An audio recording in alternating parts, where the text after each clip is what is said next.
वज़ीर-ए-आज़म शहबाज शरीफ से पाकिस्तान में तैनात चीनी सफ़ीर की मुलाकात, इक़्तिसादी और सिक्योरिटी ताउन से मुताल्लिक़ अमूर पर तबादला ख्याल किया गया। वज़ीर-ए-आज़म की चीनी सफ़ीर को साल नौ की मुबारकबाद, उम्मीद ज़ाहिर की कि ये नया साल पाकिस्तान और चीन के दरमियान दोस्ती के रिश्ते को मज़ीद मजबूत करेगा और दोनों ममालिक के अवाम के लिए खुशहाली लाएगा। चीनी सफ़ीर ने नेक तमन्नाओं का इजहार करने पर वज़ीर-ए-आज़म और पाकिस्तानी अवाम का शुक्रिया अदा किया।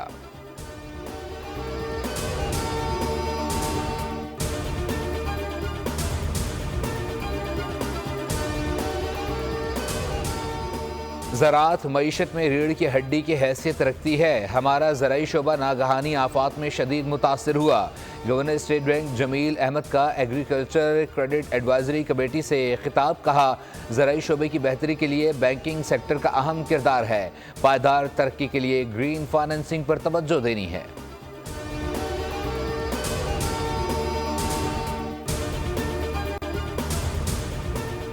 पाकिस्तान स्टॉक मार्केट में ज़बरदस्त तेज़ी। ट्रेडिंग के दौरान 100 इंडेक्स में 1400 से ज़ायद पॉइंट्स का इजाफा record.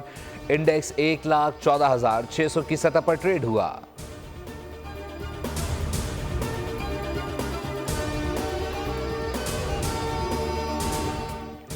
Chairman PCB Mohsin Naqvi का कज़ाफ़ी स्टेडियम का तफसीली दौरा। स्टेडियम में काम करने वाले वर्कर्स को दिन रात काम करने पर शाबाश दी। वर्कर्स को 8 फरवरी को 3 मुल्की सीरीज़ का मैच देखने की दावत भी दी।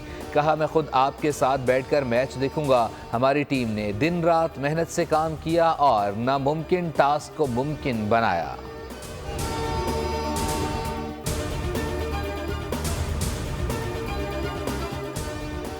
अमरीकी फ़ज़ाई हादसे में जान से जाने वालों में पाकिस्तानी खातून भी शामिल। इसरा हुसैन रियासत कैंसास के शहर विजिटा में काम के सिलसिले में गई थीं। वापसी पर यह नागहानी आफत टूट पड़ी। इसरा हुसैन की हम्माद रज़ा से 2.5 बरस पहले शादी हुई थी। हादसे से 30 मिनट पहले इसरा ने शौहर को मैसेज किया कि तैयारा लैंड करने वाला है।